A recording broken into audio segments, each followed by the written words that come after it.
This will be your first time using Efficient Brewing. So in order to be able to start building a schedule or trying to track your beers, then you need to actually add some brewery setup. So the first thing that you do, we'll go onto the left here and go to the brewery setup menu option, and that will take you to this page. So at the top, we're looking at some very basic brewery details. So to start off with, we have a brewery name. You don't have to do anything there, but it's probably a good idea just to have something. So I just put in new brewery as a default. And so let's just call this brewery that we're having Efficient Brewing. The next part is a little bit about work scheduling. And so when we try to schedule our brews or our production plan, then we actually need to know the days that activities can be performed. And so as a default, we select Monday to Friday as we work a working week. However, you may work 7 days a week, and so then you might have activities that can be performed on those days.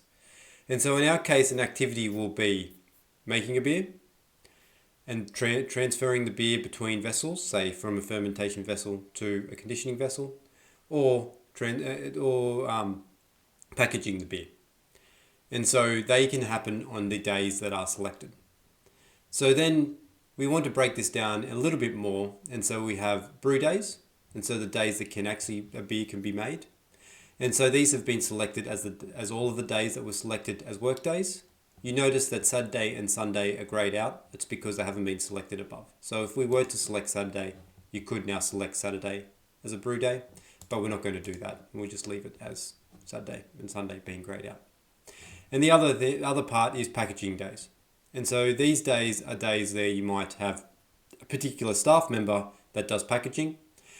And so we select particular days for that. So if you're a very small brewery, you might only have someone who works on Tuesdays and Wednesdays for the packaging. And so that means that beer can only exit the fermentation vessel on a Tuesday or Wednesday. And the other day, it has to remain in the fermentation vessel. But we'll keep that as being the full work week. So now we've made our changes and we want to click Save to save those details. The next part is probably the most important part, and that is about our brewery equipment. So now we actually have nothing in here. So we want to add some equipment to be able to schedule our beers within our brewery. So we go to the right and we look at the update equipment options. So on the right we have equipment type, and so there's 3 types here. And so I have kettle, which is to combine both. That is the name I'm using for brew kit.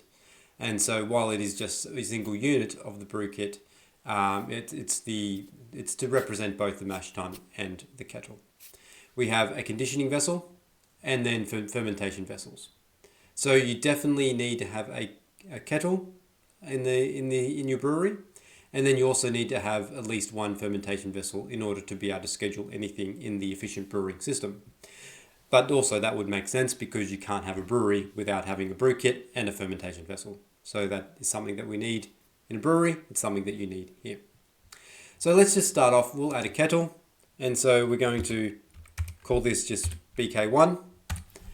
And we need to put some volume. And the volume here is important, more important for the fermentation vessels than the kettle, but we need to have the volume because then the beers, and when we try to make our schedule, if we have the volume too big, then it won't be able to schedule it within that piece of equipment.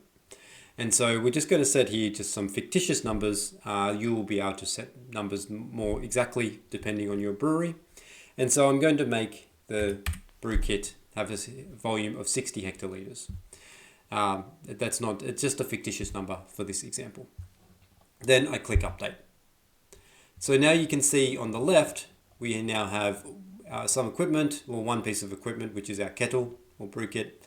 I've called it BK1 and it has the volume of 60 hectoliters.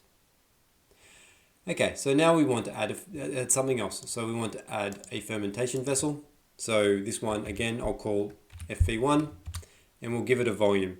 And so the volume will be, again, 60 hectoliters, just for this example. Okay, so now we have a brew kit and a fermentation vessel. So that means that we'll be able to schedule beers within the Efficient Brewing system. So I'm going to add a few more fermentation vessels and I'll come back and we can continue this example.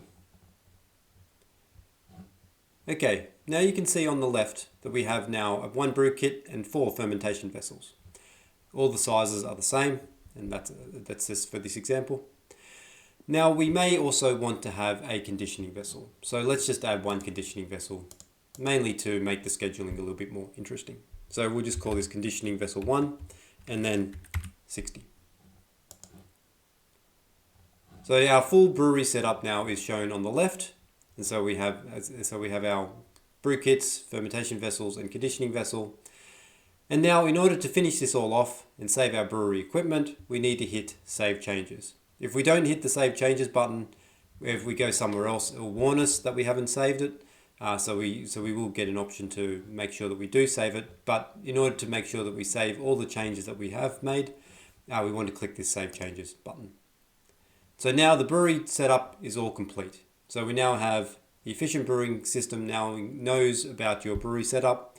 The next thing that we'll want to do after that is add some beer types and then also produce a schedule. But for now, we'll leave that as the brewery setup, and then we can watch the next video to look at how we actually add some beer types into the Efficient Brewing system.